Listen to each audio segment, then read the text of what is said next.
This is gonna be the most hilarious thing you'll ever see. Okay.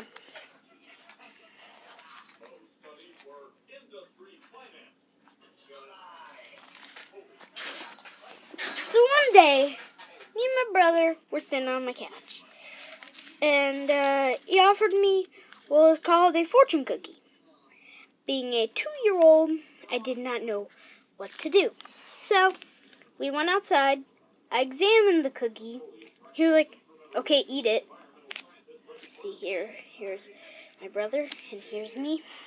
Being a 2-year-old and him being a 5-year-old, I was like, "What is that thing?"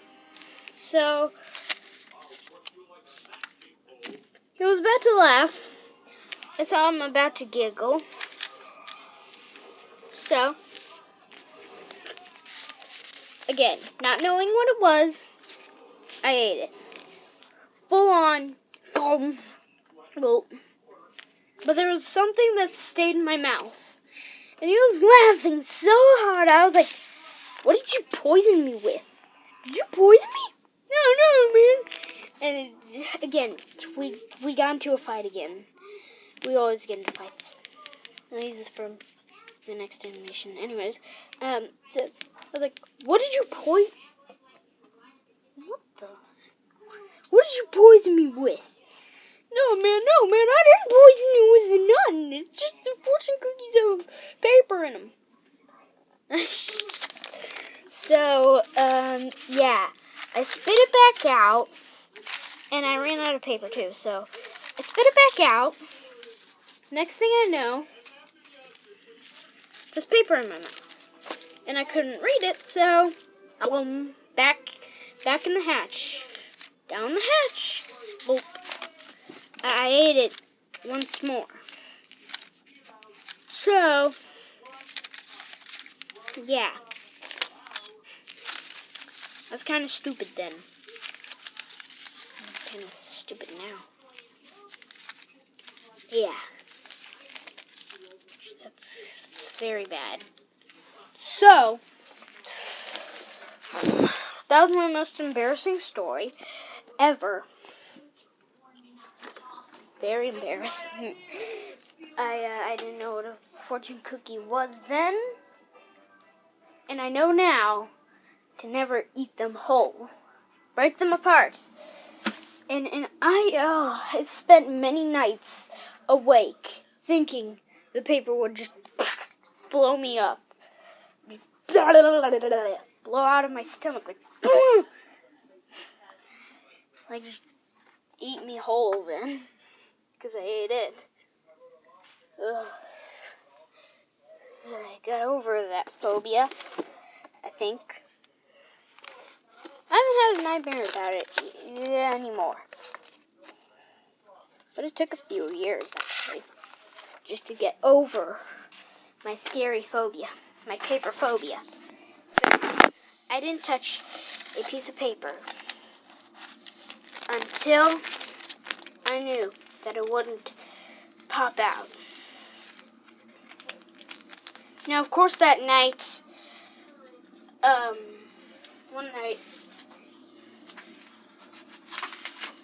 I was with my brother. I didn't make an animation for this because I didn't know that I'd be telling you this, but so one time my brother was playing his Nintendo DS.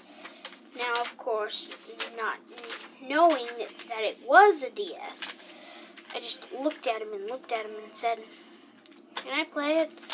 Now, me being a 5-year-old and actually owning my own DS, he was like, "Listen, you're 5, you got your own, you may not have this game yet, but hey." So I started my collection of games up from the ground, and, yeah. So,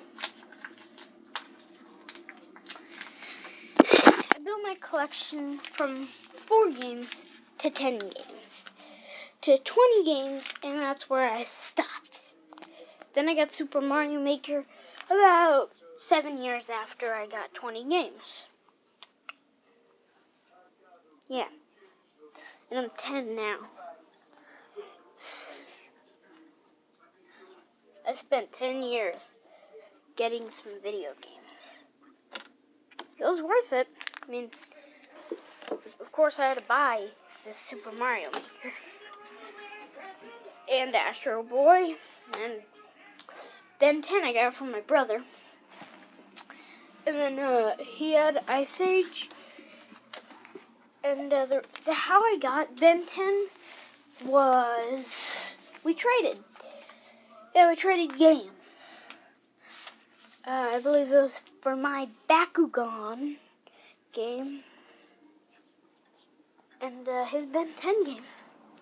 So yeah, I've even traded with my brother. Now he's in Washington, Seattle. Special shout out to Daniel Ketchum. But now your opportunity is knocking. Huh? Don't let it slip by. Can you help me? I can only watch. I cannot interfere. Radioactive number 1.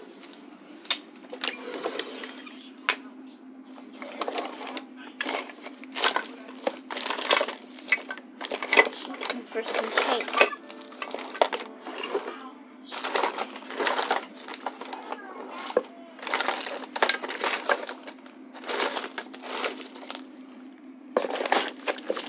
By the way, looking for some tape.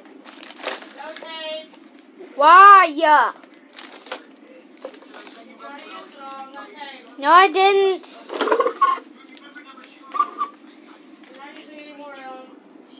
I am Fumiko Nakamura from Osaka. I'm visiting America's saddest cities as research for my autobiographical novel. Volume I need 6. to tape this. Springfield, Land of Angry Tears. You can't help it if there's none on the The man with sparkling eyes and zigzag Come beard. on. You have seen me before? Yes, through window. But you don't see Come me. on. You're either looking down in disgust or up in disdain. I think you have great Dylan. soul. Would you Come permit me to go on. I inside said and no, read I you don't the know where it story? is. No, go. She tolerates me!